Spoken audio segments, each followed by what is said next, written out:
Bonjour mes chers amis, j'espère que vous allez bien. Aujourd'hui, j'ai souhaité faire une courte vidéo.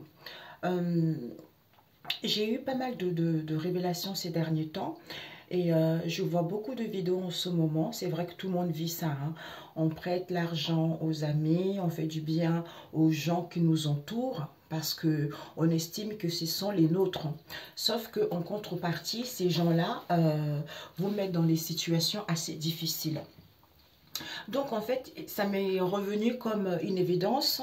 Il y a eu l'ONU qui m'ont appelé avant-hier en me proposant d'aider les enfants de Gaza et de l'Haïti, tout ça, de contribuer en fait. Et je leur ai dit, mais en fait, il n'y a pas que à Gaza, c'est partout dans le monde.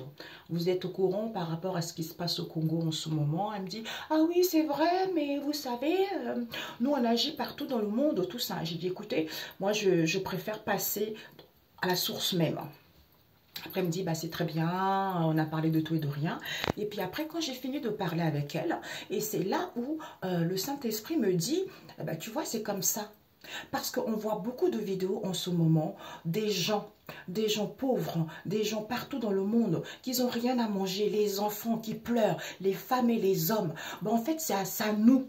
Dieu ne viendra pas, c'est à nous d'aider. Au lieu d'aider, ces gens-là qu'on aide, et en fait, en contrepartie, ils nous bafouent, ils nous escroquent, ils sont dans la malhonnêteté. Tu vois? Dieu a dit d'aider tout le monde, parce que Dieu est en chacun de nous, parce que Dieu ne viendra pas aider ces gens-là, c'est à nous. Au lieu de gaspiller notre argent à donner aux gens qui sont les nôtres, et à la finalité, ils vous poignardent derrière le dos, tu vois. Donc, c'est pas ça le but. Le but, d'ailleurs, c'est que j'ai noté pour que je puisse pas oublier, tu vois. Salomon dit, dans Ecclésiaste 7, verset 16 jusqu'à 42, que qu'être trop bien, être trop bon peut ruiner et être nuisible. Tu vois? Et Paul dit qu'il faut faire du bien à tout le monde, mais surtout à ceux qui sont de vrais enfants de Dieu. Verset 43. Tu vois? Donc, ce n'est pas pour rien. Donc, il faut faire du bien aux vrais enfants de Dieu, parce qu'on est tous les enfants de Dieu. Sauf que l'homme, des fois, renie Dieu, parce que lui, il estime qu'il est supérieur, il estime qu'il a tous les droits de faire du mal aux autres. Donc, il vaut mieux aller aider ces gens-là. Tu vois, à la source. Donc, j'invite les associations, j'invite les gens qui font partie de ce domaine-là, justement, d'ouvrir, de faire des collectes pour pouvoir aider à la source ces gens de personnes et de gaspiller son argent aux gens qui vont vous poignarder. Vous voyez? Donc, c'est pour ça que l'homme n'a pas compris, l'homme manque de connaissance. Quand tu prends connaissance que les actes que tu as pris, celles sont bonnes ou mauvaises, sache que tôt ou tard, tu vas récolter les conséquences de celles-ci. Donc, c'est que Dieu nous a donné les... C'est pas pour rien, dans la Bible, il est marqué des armes. Il t'a donné les armes pour te défendre. Donc, quand tu sais que les actes, les situations difficiles que tu vis, ce ne sont pas les conséquences de tes actes, tu as la possibilité, avec les armes qu'il t'a données, de retourner à l'envoyeur. C'est comme ça que les gens, c'est comme ça que les enfants de Dieu vont se faire respecter. Et non ce qu'on nous a dit, oui, ce n'est pas bien de retourner, et patati et patata, mais c'est faux.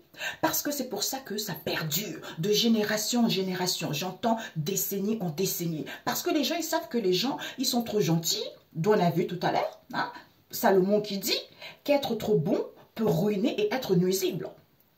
Il y a des gens qui sont morts là-dessus, sans savoir, sans avoir des connaissances.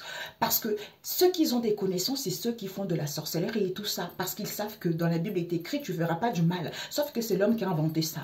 Donc Dieu, quand il te donne la sagesse, quand il te donne le discernement de comprendre, d'où tout le monde a le discernement, tout le monde a la sagesse, tu peux le savoir, que il va te guider vis-à-vis d'une vidéo, aller quelque part, il va te montrer qu'est-ce qu'il faut faire, tu vois. C'est comme ça pour te défendre, tu vois. Donc, il faut jamais se laisser l'ennemi venir dans ton terrain pour saccager le champ que tu as bâti, le champ que tu as eu de la peine à construire. Des fois, on est obligé de vivre dans les relations pour guérir. On est obligé de rencontrer des difficultés pour guérir. D'où dans la Bible, il est marqué que l'ennemi habite chez toi. Donc, les gens qui vont te faire du mal, ce sont tes proches.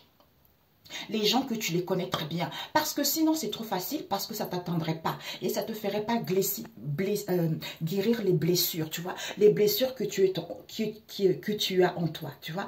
Donc, il faut que ce soit quelqu'un de très, très proche qui puisse te blesser, qui puisse te trahir, hein, qui puisse t'humilier, quelle que soit la situation, pour que tu puisses te relever. Mais il faut que tu prennes connaissance que si tu vis des choses qui ne sont pas, c'est pas toi qui as pris la décision, c'est la conséquence des actes des autres qui fait que tu es dans une situation de difficulté, tu fais que tu es dans une situation de précarité, eh ben, tu dis non. Tu te relèves, tu dis non parce que Dieu t'a donné les armes pour te défendre là-dessus, tu vois. Parce que c'est pas Dieu qui va venir te sauver, te sauvera pas puisqu'il habite en toi. Donc, c'est à toi de voir l'intelligence et la sagesse de te défendre là-dessus, tu vois. Donc, voilà. Donc, aidez plutôt ceux qui en ont besoin, les vrais enfants de Dieu, qui sont opprimés, qui sont dans la détresse, qui sont dans la pauvreté, c'est ça qu'il faut faire. Et non ceux qui nous entourent parce que c'est eux qui vont nous poignarder, ok? Je vous souhaite bonne journée. Ciao, ciao.